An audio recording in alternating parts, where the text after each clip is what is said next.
Así inicia Es Noticia, noticia en profundidad. Qué placer acompañarles. Soy Tatiana Pérez, les saludo desde nuestra sede central en Caracas, en Venezuela. A partir de este momento, en la próxima hora, tenemos 3 temas que son noticia. Aquí están primero, desplegados en titulares. En Noticia Cuba, el G77 y China están llamados a cambiar las reglas del juego global. Un planteamiento de consenso escuchado este viernes en la primera sesión de la cumbre realizada en La Habana. Lo analizamos. En Noticia de Ecuador, en un audio, el acusado del intento de asesinato de la candidata a la presidencia de la Revolución Ciudadana confirma su plan contra Luisa González. Su testimonio echa por tierra la narrativa política de la derecha que lo desestimó. ¿A quién o a quiénes les interesa mantener esta crisis política, esta crisis de violencia? Vamos a averiguarlo. En Noticia Argentina, la vicepresidenta de la Nación, Cristina Fernández de Kirchner, denunció este viernes la relación entre los fondos buitre y la Corte Suprema de Justicia de Estados Unidos, que recientemente falló contra el Estado argentino por la nacionalización de la industria petrolera. Se trata de los hilos políticos detrás de una sentencia que atenta contra la soberanía de esta nación. Lo analizamos.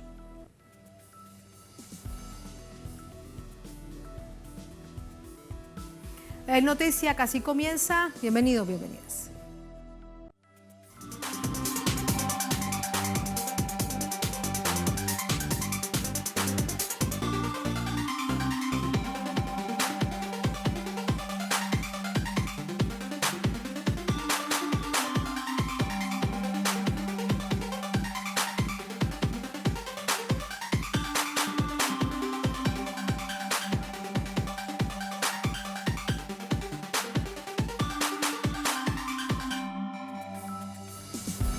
En Noticia Cuba, avanzan en La Habana los debates en la cumbre de líderes y jefes de Estado del G77 y China.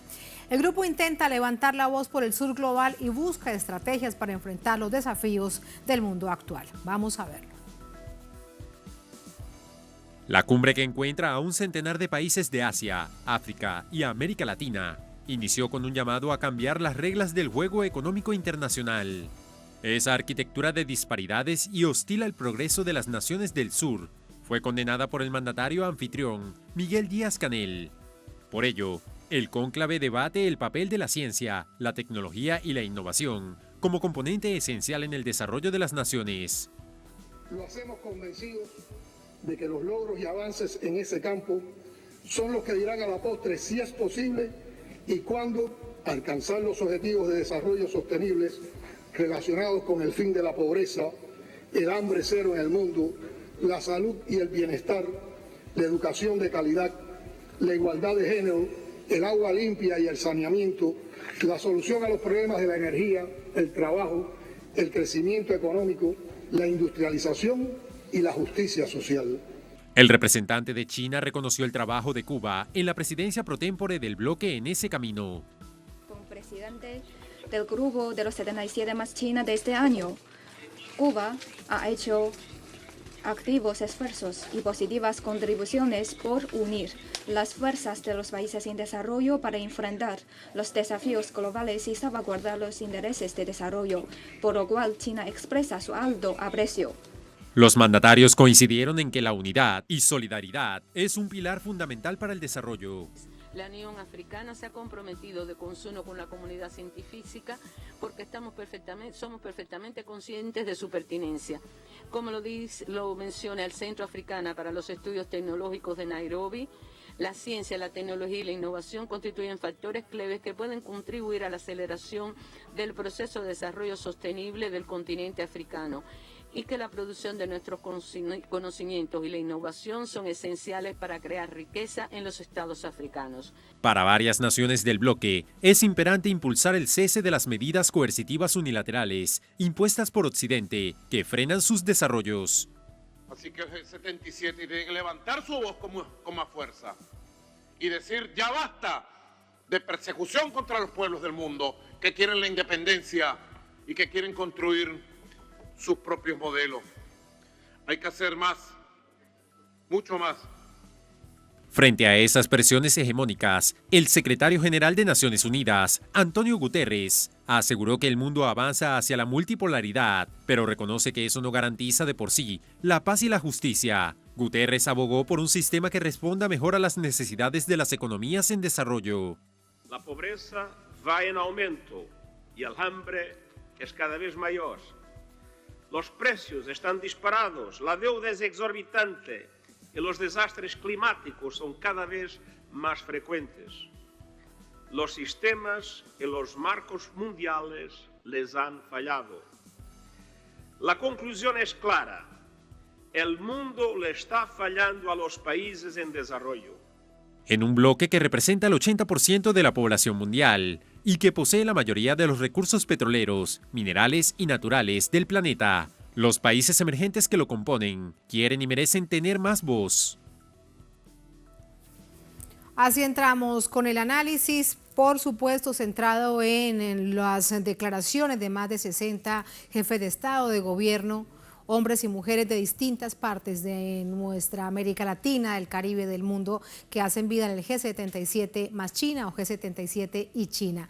Primera jornada, mañana continuará. Se hablaron de muchas cosas: unidad, hermandad, colaboración, propuestas concretas para un cambio en la arquitectura financiera global, deuda externa, condena a sanciones ilegales de potencias y otros temas más. Vamos a hablar de esto con Eduardo Regalado Florido.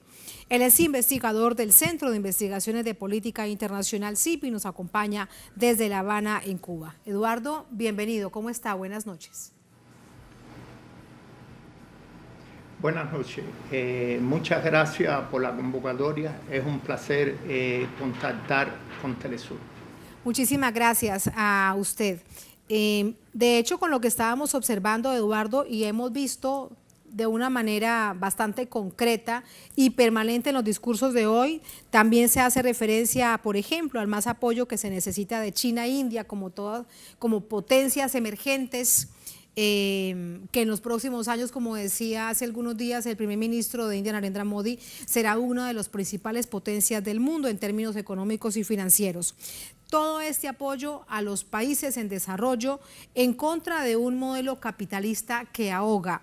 ¿Cómo observas todos estos conceptos que se han escuchado hoy por parte de las delegaciones? Todos esos conceptos, a mi entender, están motivados por un orden económico y político hegemónico, injusto, excluyente. Y ha traído como consecuencia la difícil y compleja situación a nivel internacional. Este orden económico trae como consecuencia que la brecha entre los países desarrollados y no desarrollados cada día se haga mayor. Este orden ha traído como consecuencia el nivel de conflictividad a nivel internacional. Este orden trae como consecuencia que los países cada vez más distantes encaminarse por el camino del desarrollo. Y como consecuencia es todos estos conceptos que se ha vertido en esta discusión, que es una problemática común que presentan los países en desarrollo, que tratan de enfrentar una difícil coyuntura a nivel internacional, una coyuntura que es muy peligrosa, una coyuntura que es muy compleja y que impone una discusión colectiva, impone establecer un consenso entre los países para poderla enfrentar. La colaboración sur-sur se hace imprescindible, es decir, ante un orden tan hegemónico, tan excluyente, se hace imprescindible que los países del sur-sur se ponga en función del desarrollo y de la paz. La demanda que tienen los países del sur global, es decir, demanda de financiación, demanda de transferencia tecnológica, de recursos para enfrentar los cambios medioambientales, los recursos necesarios para la formación profesional y técnica, son muy grandes. El desarrollo de la infraestructura en estos países son muy grandes. Yo creo que a nivel de la colaboración sur-sur se podría dar pasos de avance, pero sin dejar de atacar lo principal, que es atacar el orden económico y político justamente injusto, hegemónico que existe en la actualidad. Dicen además los distintos jefes de Estado, uno de ellos, el presidente de Venezuela, que se pueden cambiar las reglas del juego global dentro del G77 más China.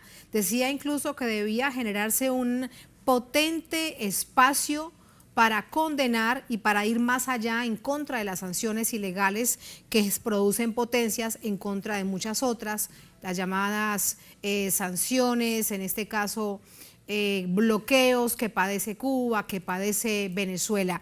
Cambio de regla del juego global dentro del G77 más China. ¿Es esto posible, Eduardo? Claro que es posible, y no solamente es necesario y es posible, es decir, los dos elementos fundamentales. Yo creo que lo primero es que se ha establecido un proyecto, es decir, este documento de discusión de los retos del desarrollo, el papel de la ciencia, la técnica, la innovación. Es un documento que a pesar de la complejidad, de la diversidad de países que existe, ha establecido un primer consenso. Eso ha sido, ya eso es un logro de la cumbre. Es decir, la cumbre para mí tiene ya dos logros. Primero, la participación tan grande que ha tenido de los países del sur global. Y segundo, el consenso que se ha logrado a partir de este documento. Es decir, países muy diversos, muy complejos, pero existe un consenso. Yo pienso que a partir de la articulación de este bloque, hay dos momentos precisos. Uno, de condena y de transformación, de condena a este orden económico. Hay muchas cosas que hay que cambiar. Hay que cambiar el orden general, hay que cambiar la arquitectura financiera que existe, que es hegemónica, que responde a los poderes occidentales. Hay que cambiar las leyes extraterritoriales, las sanciones, hay que cambiar. Todo eso tiene que tener una unidad, una articulación de los países del sur para cambiarlo. Pero inmediatamente que se condene todas esas características perversas de ese orden internacional, tiene que haber una unidad para construir lo nuevo. Es decir, establecer medidas, un plan de acción. No se puede quedar solamente en el consenso.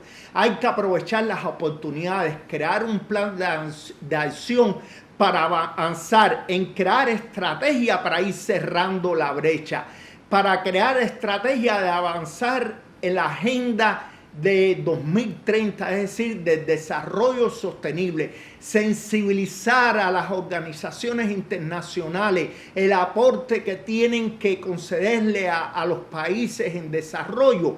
Es mucho lo que hay que avanzar. La cumbre tiene esa gran importancia, es decir, de la unión, de la articulación, del consenso, y ahora avanzar en esta discusión a crear las estrategias para la transformación de ese orden económico y político internacional. Eduardo, todo esto implica la superación del modelo capitalista global impuesto por Occidente. Todo esto implica una reingeniería, como se ha pedido en tantas cumbres de la Asamblea General de Naciones Unidas, de este organismo multilateral, que de hecho comienza una nueva cumbre de la Asamblea General la próxima semana. Son tremendos desafíos en los que uno se pregunta, ¿está listo el G77 más China para dar ese paso? Y en un punto además que planteas que es clarísimo, pasar más allá del papel a la estrategia clara de avanzar sobre ello. Mire, el mundo está en una situación crítica, pero también puede verlo como una situación esperanzadora. El mundo se encuentra en una transición sistémica. El mundo está transitando de un mundo unipolar, hegemónico, hacia un mundo que se está abriendo paso la multipolaridad, un mundo que tiene más valor el elemento de la multilateralidad. Eso es esperanzador.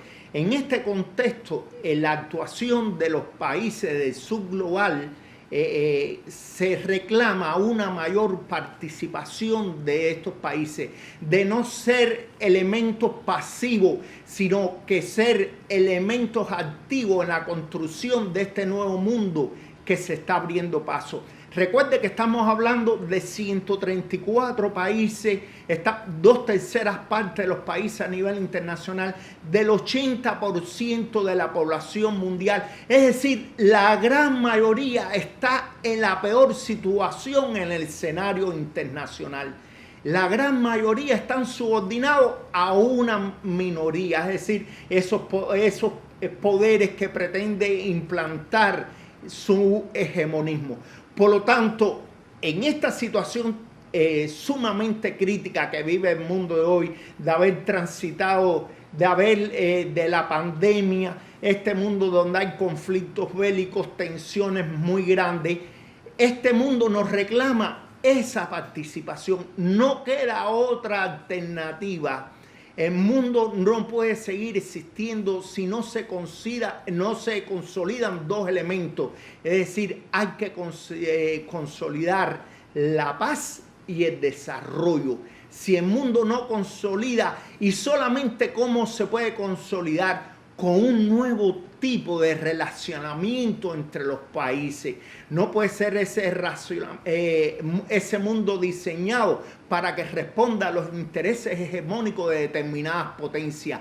Hay que ir a un mundo donde estén presentes los intereses de todos los países. Y en este caso están reunidos la mayoría de los estados que están en la peor situación en el ordenamiento económico y político que existe en el mundo de hoy. Eduardo, y por último, cuando dices esto, hay un hecho transversal en este complejo momento que bien planteas como crisis civilizatoria, y es la crisis climática, que es otro de los problemas dentro de esta crisis civilizatoria. ¿Qué hacer para avanzar realmente en hechos concretos? Recuerda, por ejemplo, el Acuerdo de Kioto, ahora el Acuerdo de París, los ODS para el 2030, y eso es un asunto trascendental para la humanidad, pero vemos que no se dan los pasos necesarios. Las potencias que más han contaminado son las menos que se incorporan a buscar medidas viables de evitar la contaminación. El mundo ya no puede más aplazar la lucha contra la contaminación. Se ha dicho por instituciones científicas que hemos llegado a un límite, que en determinados puntos ya no tenemos retroceso. Si queremos la existencia que siga la tierra de la humanidad, de esta cultura que se ha desarrollado, tenemos que adoptar medidas concretas, rápidas, no solamente quedarnos en la identificación del problema, sino en la transformación del problema de manera más participativa y verdadera. No nos queda mucho tiempo para resolver estos problemas. Aquí no se está jugando ya no solo la existencia de unos determinados países, es un elemento común que nos va la vida, nos va la existencia de la humanidad. Eduardo, muchísimas gracias por ese análisis, por estas reflexiones. Esa es la primera parte. Mañana finaliza. Hoy hemos escuchado más de 60 delegaciones. Mañana a través de la pantalla de Telesur, de nuestra multiplataforma, los mantendremos al tanto. Eduardo, gracias por ese análisis. Buenas noches. Buenas noches, es un placer. Gracias, hasta luego. Así vamos a la primera pausa en esta emisión de Es Noticia. Al volver en Noticia Ecuador, en un audio, el acusado del intento de asesinato a la candidata a la presidencia de la Revolución Ciudadana confirma su plan contra Luisa González. Su testimonio echa por tierra la narrativa política de la derecha que lo desestimó. ¿A quién o a quiénes les interesa mantener este nivel de crisis de violencia política y electoral? Vamos a verlo al volver en Es Noticia.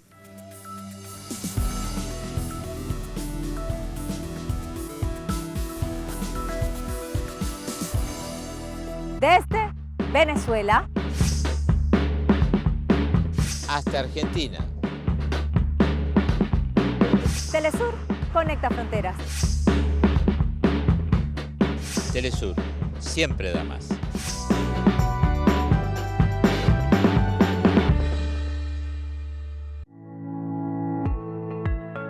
Es mucho más fácil poderlo comer o incluir los alimentos que nos cuestan trabajo en porciones o en preparaciones que son más fáciles de comer. Por ejemplo, en hamburguesas, en nuggets, en albóndigas, donde puedes incluir todos estos ingredientes. A mí sí me gustan los vegetales solos. Sí, aparte es importante que los niños se involucren como desde ahorita, desde la preparación. Vamos a cortarla en pedacitos chiquititos. ¿Por qué chiquititos? Porque como los vamos a mezclar, los chiquititos nos van a ayudar a hacer una masita para después hacer nuestras hamburguesas.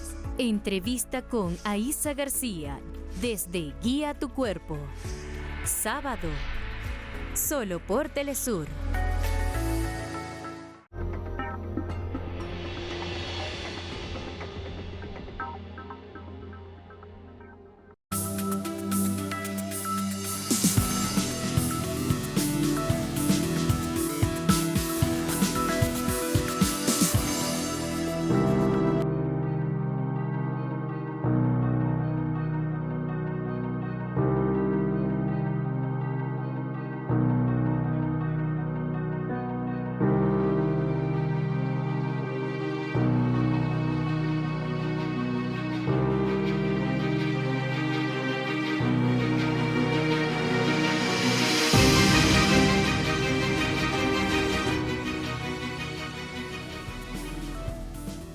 En noticia de Ecuador, el hombre capturado por haber sido presuntamente autor material de atentar contra la candidata de la Revolución Ciudadana, Luisa González, ha confesado sus intenciones. Vamos a verlo. En un audio de la audiencia, el procesado de apellido Mancilla confesó que trasladaba 3 granadas a un mitin político de la dirigente política para atentar contra su vida.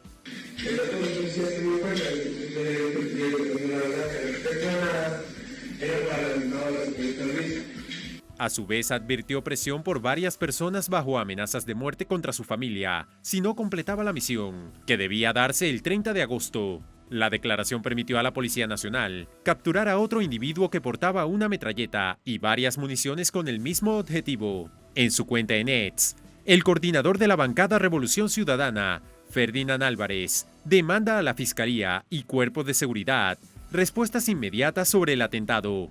A inicios de septiembre, la candidata Luisa González, al ser alertada, aceptó el resguardo de las Fuerzas Armadas, propuesto por el actual mandatario, Guillermo Lasso.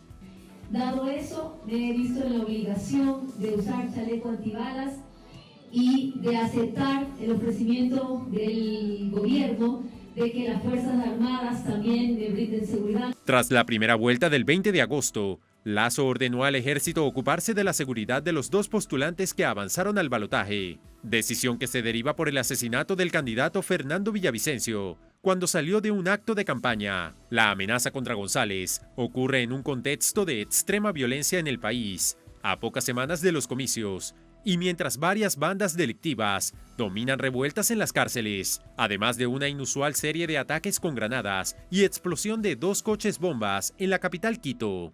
El próximo 15 de octubre se efectuará la segunda vuelta presidencial, donde González se medirá en las urnas con Daniel Noboa, representante de la Alianza Democrática Nacional.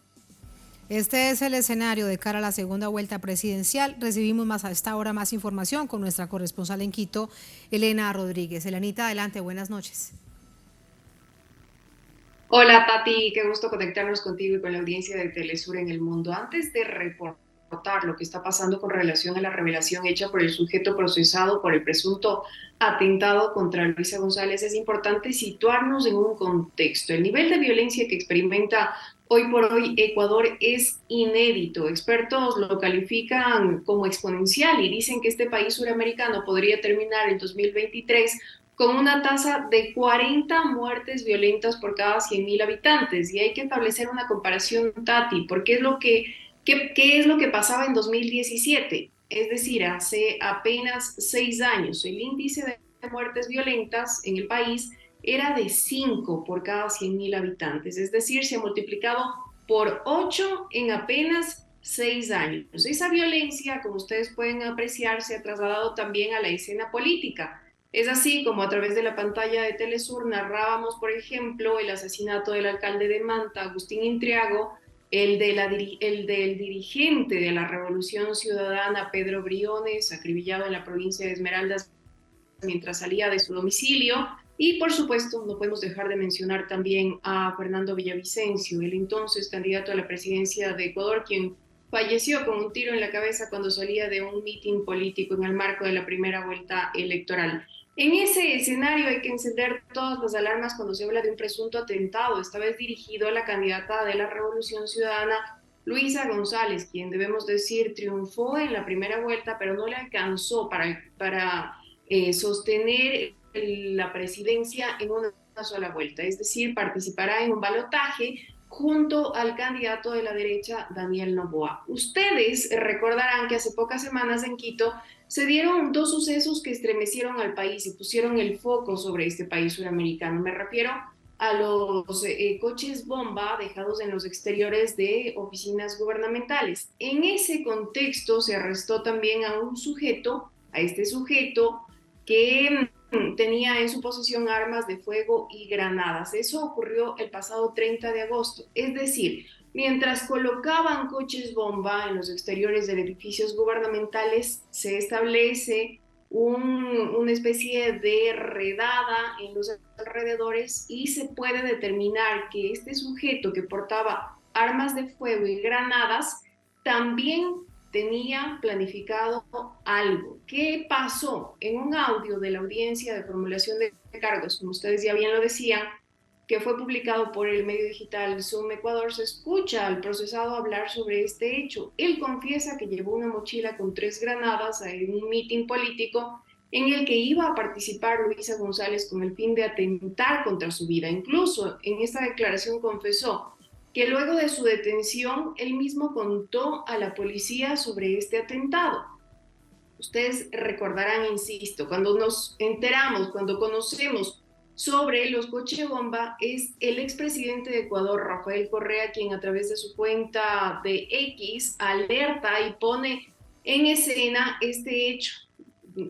Para contarte, Tati, nosotros estuvimos en la rueda de prensa que ofreció el comandante Fausto Salinas y pudimos preguntarle si es que tenían confirmación de que esto iba a suceder. Él dijo que era la fiscalía la encargada de desarrollar las investigaciones, pero sí confirmó que un sujeto había sido detenido con armas de fuego y granadas. De igual manera, este hombre que está siendo procesado explicó que gracias a su alerta la policía pudo identificar también a otro sujeto que portaba una metralleta y varias municiones y que tenía el mismo objetivo, atacar a Luisa González. Debemos recordar que a partir de ese hecho, la candidata aceptó el resguardo no solamente policial, sino también de las Fuerzas Armadas, que había sido ofrecido por el presidente de Ecuador, Guillermo Lasso, y que a partir de ese momento también empezó a usar chaleco antibalas. ¿Quién está detrás de esto? Pues es una pregunta difícil de contestar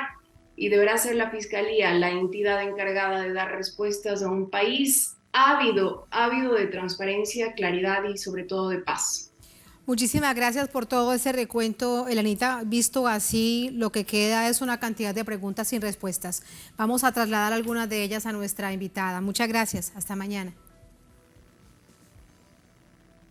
Hasta mañana. Buenas noches. Buenas noches. Nos acompaña vía telefónica Gisela Garzón Monteros, es asambleísta electa por la Revolución Ciudadana. Nos acompaña desde Quito, en Ecuador. Gisela, bienvenida. Muy buenas noches. Gracias, muy buenas noches, un saludo a la audiencia. Les saludo, sí, desde la provincia de Pichincha, en la Sierra del Ecuador. Muchísimas gracias. Y me dicen que conversaremos vía telefónica porque va en un vehículo en este momento en Quito. ¿Va conduciendo? Sí, me estoy trasladando, así es. No conduciendo yo, pero voy en un vehículo, sí. Muy bien, bueno, muchas gracias. Vale la claridad, lo importante es que podamos conversar. Gisela, hay una cantidad, como bien lo decía con nuestra corresponsal, con Elena, de preguntas sin respuestas, pero una situación que sí queda absolutamente clara es que sí hubo un intento de asesinar a la candidata de la Revolución Ciudadana, Luisa González. Sí, así es. De hecho, el día que se presenta la denuncia y se levanta la alerta, cumplíamos con Luisa agenda, y yo estaba con ella, en Cayambe, esto es en la Sierra Norte, y Sierra Sur, perdón, y estábamos allí juntas, y era muy extraño para quienes hemos hecho campaña ya recurrentemente estar custodiadas por personal de la policía con fusil en mano y tener que... digamos, entre la gente, tratar de incomodar lo menos posible con esa presencia que en sí misma impresiona. Y en ese momento se tomó la decisión que en efecto acepte la custodia de las Fuerzas Armadas y que haya que tomar ciertas medidas y controles alrededor de las actividades de campaña. Habían existido varias denuncias alrededor no solo de Luisa, sino también de compañeros candidatos asambleístas a lo largo de la campaña.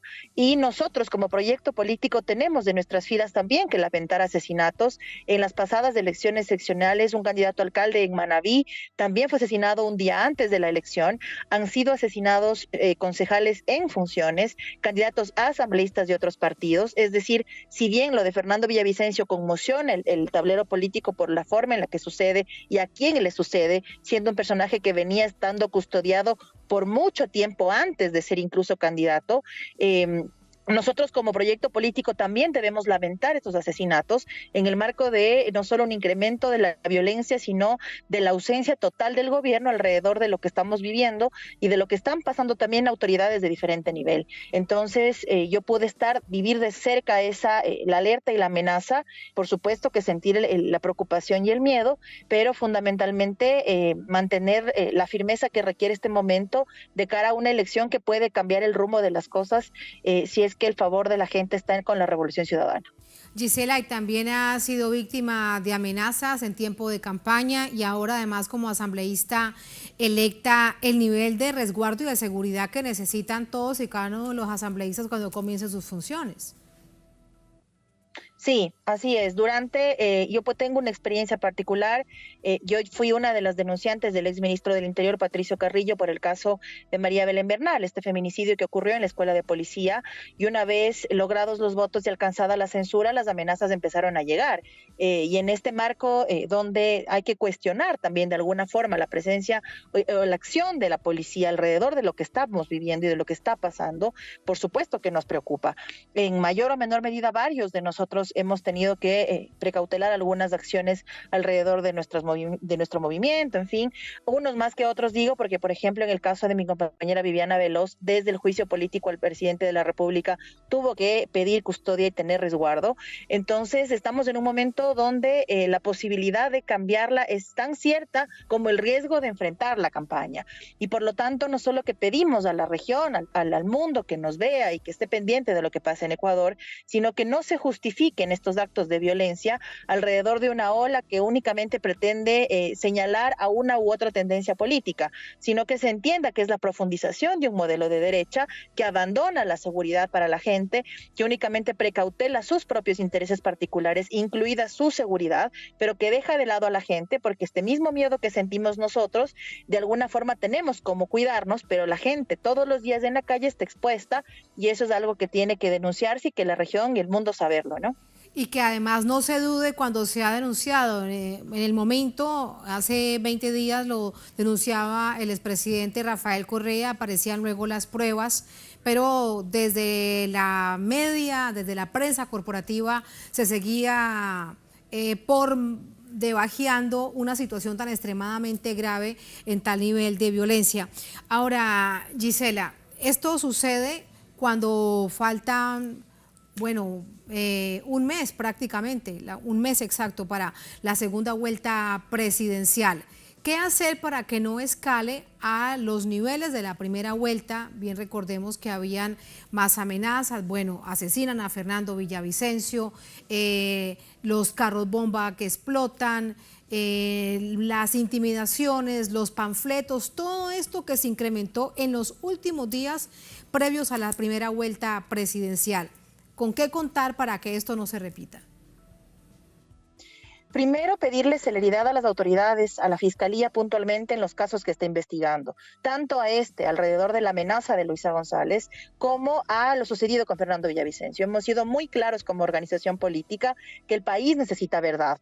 pasaron apenas 2-3 días de los hechos y el FBI entraba a la fiscalía de nuestro país. Aunque suene increíble, el FBI entraba a las oficinas de la fiscalía de nuestro país a sumarse, entre comillas, a las investigaciones del caso, y hasta el día de hoy no tenemos ninguna respuesta y más bien una serie de dudas que han venido de mano de la propia familia, de su propia organización política, y que no nos corresponde a nosotros juzgar ni cuestionar, pero es momento que la fiscalía zanje de una buena vez qué fue lo que pasó, o al menos esclarezca de dónde vinieron los ataques, por qué hay tantos cuestionamientos alrededor, no para darle gusto a la revolución ciudadana, sino porque en el marco de elecciones es importantísimo conocer la verdad, no solo de un candidato que estaba, insisto, muy custodiado siempre, sino en el marco de violencia en el que estamos enfrentando estas elecciones.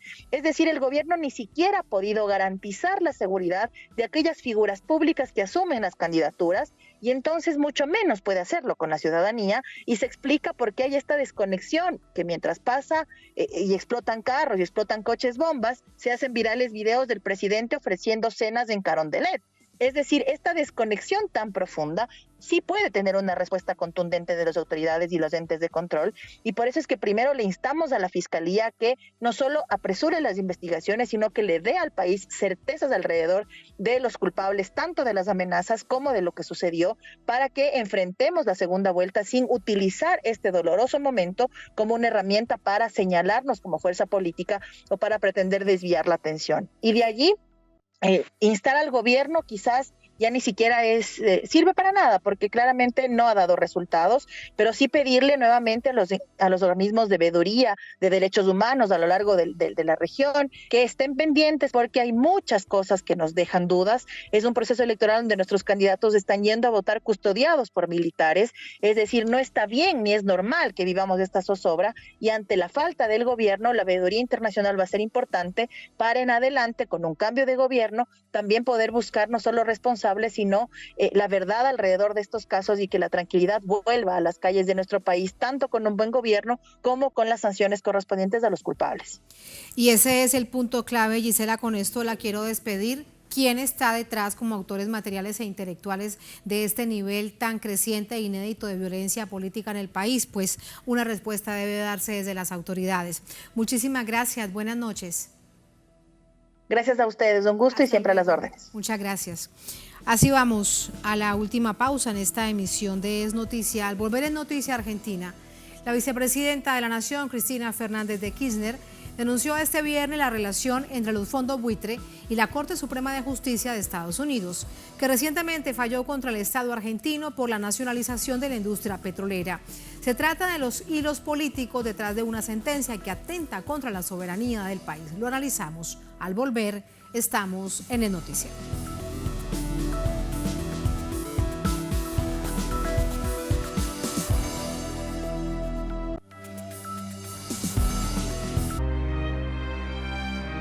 Documentales Telesur presenta Dos hijas. ¿Dónde está Inés? Desde el día que desaparece Inés, mi papá no hizo otra cosa que buscarla. Un padre. Su nombre y apellido, César Olguero. El oficio de buscar a Inés. Un suceso sin respuestas. No sabemos nada y desesperación, señor, porque ya no sabemos a quién recurrir. En estreno. Domingo. Solo por Telesur.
noticia argentina, la vicepresidenta del país denuncia los hilos que habrían detrás del fallo de la Corte Suprema de Justicia de Estados Unidos contra su país, contra Argentina, por la nacionalización de la petrolera YPF.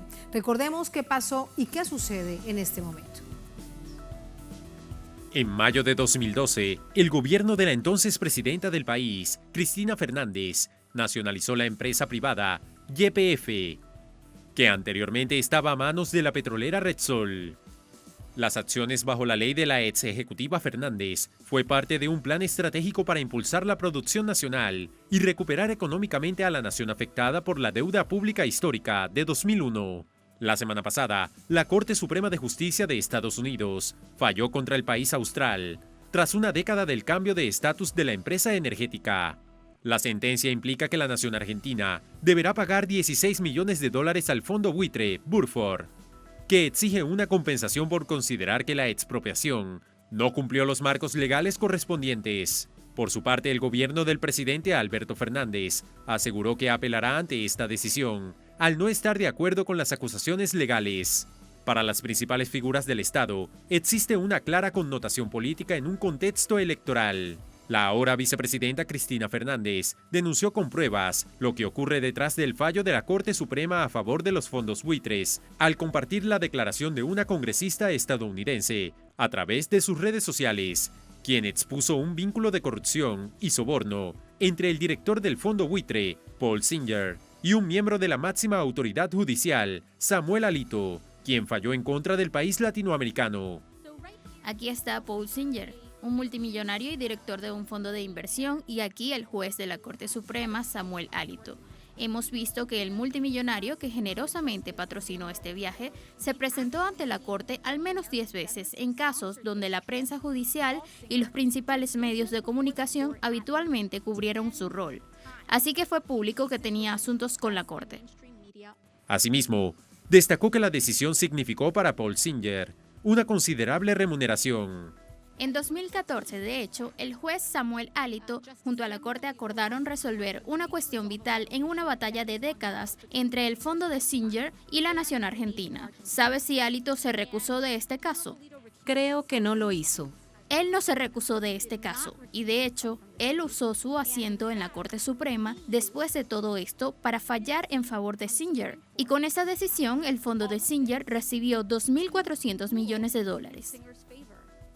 Días atrás, también reaccionó ante el tema el gobernador de la provincia de Buenos Aires y exministro de Economía en 2013, Axel Kicillof, quien aseguró que los fondos buitres pretenden poner el estatuto de YPF por encima de la ley y la Constitución, por lo que calificó la sentencia como un absurdo jurídico. Además, afirmó que significa una inaceptable violación de la soberanía nacional, una burla al Congreso y a la justicia argentina, que se intenta suplantar por un tribunal de Nueva York.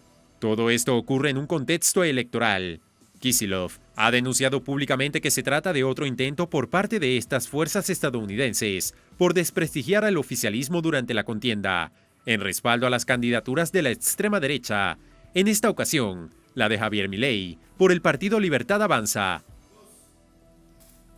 Allí los hechos, un recuento desde el momento en que sucedió hasta hoy. Vamos con el análisis. Para ello nos acompaña Javier Romero, es periodista, es docente argentino, nos acompaña desde Buenos Aires. Javier, bienvenido, muy buenas noches, ¿cómo está? ¿Qué tal? Buenas noches, ¿cómo estás? Gracias por el llamado. Muchas gracias. Javier, cuando vemos estos hechos, hay dos asuntos claros. Negocios en Estados Unidos, muchísimo dinero que usan la justicia. Igual, ¿cuál sería el calificativo que encontrarías para esto? Entre negocios y justicia igual a... No, bueno, negocio y justicia igual en este caso a corrupción, a pérdida de soberanía, ¿no? Hay tantos elementos interesantes para analizar alrededor de estos fallos, porque ahí lo que sí está probado es que los jueces de la Corte Suprema de Estados Unidos están al servicio de los fondos buitres, ¿no?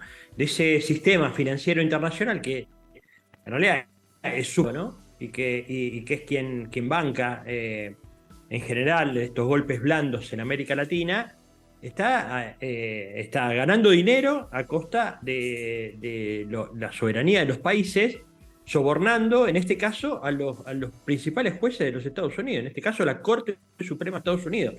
Eso está probado, o sea, está probado que al menos 3 de los jueces de la Corte Suprema de los Estados Unidos reciben dinero de los fondos buitre de manera directa en forma de regalos.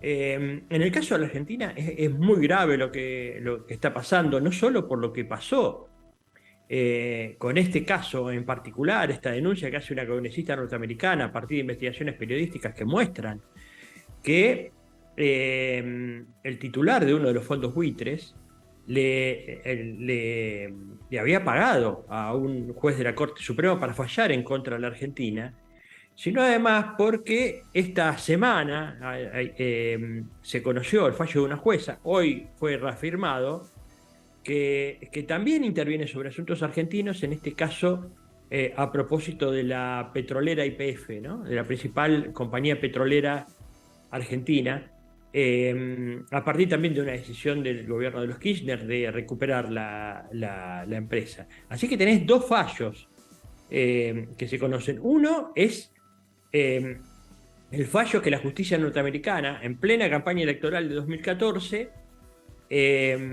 le da la razón a Paul Singer, al titular de los fondos buitres, obligando a la Argentina a pagar algo que la verdad que era un juicio insólito que le habían hecho, porque tenía que ver con la reestructuración de la deuda que había entrado en default en el año 2001. Muy difícil para recuperar el país, con muchos años, y bueno, este fondo buitre compra esas acciones y litiga. El 92.8% de los acreedores aceptaron el acuerdo argentino y hubo un sector que no. Acompañaron la demanda de Cristina Kirchner, del ministro de Economía Axel Kicillof, varios presidentes de América Latina, incluso el G77, UNASUR, los BRICS, la CELAC, todos dijeron que era una barbaridad lo que pasaba. Era insólito. Bueno, ahora entendemos qué era lo que pasaba. Y ahora estamos de nuevo a 2 meses de la contienda electoral y nuevamente hay un fallo en contra de Argentina, en este caso con el tema YPF. Se nota mucho, ¿no? De 16 millones de dólares. 16.000 millones de dólares. Imagínate, es que es una cifra abismal. No importa en este contexto en el que Argentina esté extremadamente endeudada con el Fondo Monetario Internacional, para cualquier país, cuando lo que estamos observando es que se plantearía la pérdida absoluta de soberanía. Esto dentro de Argentina, ¿qué posibilidades tiene de ser revertido? Lamentablemente lo que hay acá es que se ha desatado una lucha de los buitres locales, ¿no? Los de la oposición ligados a la derecha, los intereses de los Estados Unidos, están diciendo que esto es irresponsabilidad de parte del peronismo, de Cristina, etc. Lo cierto es que la verdad es que estamos muy endeudados. El gobierno de Macri, el gobierno de derecha que gobernó Argentina entre el 2015 y 2019, nos endeudó en 50.000 millones de dólares con empresas privadas, con los bancos privados. Un día los bancos privados dijeron no le presto más a la Argentina, y ahí Macri acudió a Donald Trump, a su amigo Donald Trump, y le prestó otros 50.000 millones de dólares del Fondo Monetario. El préstamo más grande de la historia del Fondo Monetario y el préstamo más grande tomado por la Argentina. Pero cuando fue a tomar al Fondo Monetario esa deuda a la Argentina, la verdad es que no tenía plata, por eso fue a pedir plata. Y la verdad es que tampoco le pudo pagar al Fondo Monetario porque esa plata se usó para la fuga de capitales. No hay ninguna obra y no está el dinero acá. Lo que quedó es una deuda gigantesca, un pagadiós, le decimos en la Argentina, que nos tiene ahogados, ¿no? Que nos tiene ahogados desde el punto de vista financiero. Bueno, imagínate ahora que viene este nuevo reclamo de 16.000 millones de dólares de un fondo buitre. Y te cuento algo, el fondo buitre que le acaba de dar la razón a la justicia norteamericana, no invirtió en la Argentina, no era el dueño de YPF ni nada. O sea, era un fondo, solamente compró una deuda para poder hacer un juicio, sabiendo que tiene a los juicios de empleados, a los jueces de empleados. Eso es lo que pasa en realidad. Y bueno, y es otra manera de colonización, ¿no?, de los Estados Unidos. Es otra forma de lawfare del que Estados Unidos nos ha mostrado todas sus estrategias en nuestra América Latina. Ahora, Javier, todo esto, bien lo decía, se da en un contexto político, electoral, a solamente mes y medio de las elecciones presidenciales. Y desde distintos sectores, en particular desde el peronismo, se ha denunciado que detrás de la candidatura de Javier Milei de La Libertad Avanza, al que ya le dicen, diríamos casi que por consenso, el energúmeno Milei, hay fondos buitre. ¿Cómo lograr esa conexión para que el pueblo argentino entienda la gravedad de lo que está sucediendo? No, bueno, no hay más que escuchar a Milei hablar. La propuesta de Milei. La propuesta de Milei es acabar con el Estado y acabar con los impuestos y permitir la ley de la selva en la Argentina. Pero lo dice con todas, así como digamos, con todas las letras, dice eso. No hay que pagar más impuestos y hay que acabar con todo el Estado, hay que cerrar todos los ministerios, acabar con la educación pública, de la cual estamos muy orgullosos en Argentina, con la salud pública, bueno, acabar con la obra pública y eliminar el Banco Central. ¿A quién le interesa eliminar un banco central, etcétera? Digamos, únicamente a los fondos buitres, a gente que pone plata para poder llevársela rápido sin pagar impuestos, claro, y quedarse con los recursos naturales de un país. Javier, a eso es a lo que me refiero.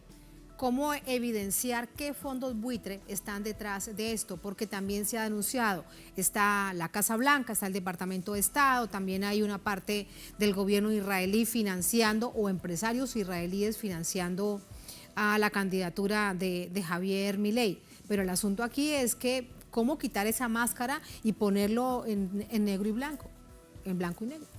No, bueno, yo lo que digo es que es sencillo nada más con leer la propuesta política, que a los únicos que beneficia es a los fondos buitres, porque a los empresarios nacionales no los beneficia eso, porque la verdad es que un país sin Estado no beneficia a un empresario nacional que tiene una fábrica, una industria, o se dedica al comercio, al turismo, etcétera. Lo único que favorece es a quien viene con un negocio financiero o se quiere quedar con los recursos naturales y llevárselos.